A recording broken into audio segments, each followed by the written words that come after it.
তোমাদের কাছে চলে এসেছি আবার একটা রেসিপি নিয়ে। আজকে আমাদের হবে চিকেন, তা আলু দিয়ে চিকেন হবে। মশলা নিয়ে নিয়েছি টমেটো, আদা, রসুন আর টমেটো বাটা দিয়ে দিলাম, স্বাদ মতন নুন দিয়ে দিলাম, পেঁয়াজ দিয়ে দিলাম, হলুদ দিয়ে দিলাম, জিরে পাউডার দিয়ে দিলাম, ধনে পাউডার দিয়ে দিলাম, আর লঙ্কা গুঁড়ো দিয়ে দিলাম, তেল দিয়ে দিলাম, ভালো করে মেখে নেব।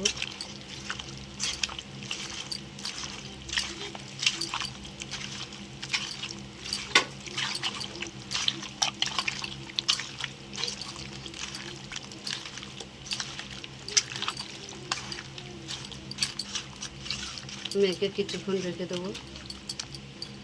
বসিয়ে দিয়েছি, কড়া গরম হয়ে গেছে, তেল দিয়ে দিলাম,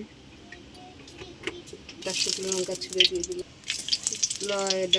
এলাচ আর দারচিনি দিয়ে দিলাম, দুটো তেজপাতা দিয়ে দিলাম, গোটা জিরে দিয়ে দিলাম, আলুগুলো দিয়ে দিলাম, ভেজে নেবো আলুগুলো।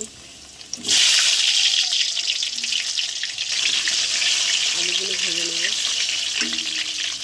তো আমাদের আলুগুলো ভাজা হয়ে গেছে, আলুর মধ্যে আমি চিকেনটা দিয়ে দিচ্ছি।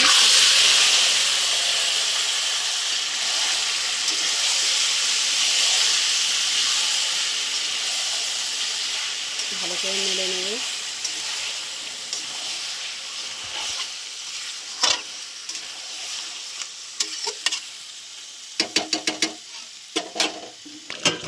ঢাকা দিয়ে দিলাম।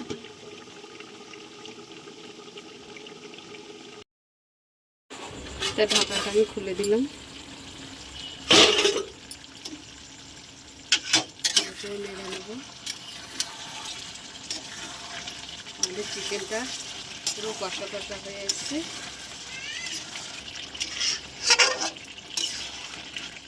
কষা হয়ে গেছে,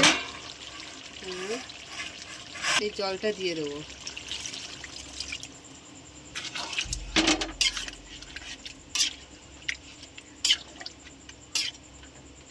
তো আবারও চাপা দিয়ে দিলাম।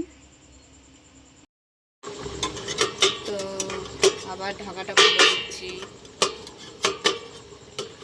ওইরে ভাই, খুলে না কেন? ঢাকাটা খুলতেই চাইছে না।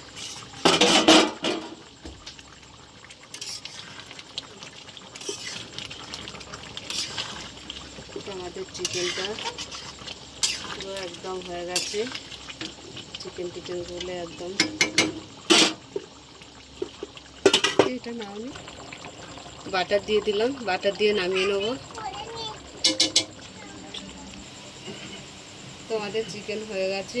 তা তোমাদের কেমন লাগলো বলো, ভালো লাগলে লাইক করে দেবে, ভালো লাগলে লাইক করে দেবে, শেয়ার করে দেবে, কমেন্ট করে দেবে, ফেসবুকে ফলো করে দেবে, ইউটিউবে সাবস্ক্রাইব করে বন্ধু হয়ে পাশে থাকবে। টাটা। সময়টা দুষ্টু কিরকম দেখছো, ঘুমাই না কো, ঠাম্মির কোনো কিনে টাটা দাও, টাটা দাও, ঘুমাচ্ছে। ঠিক আছে, সময় টাটা দেবে না।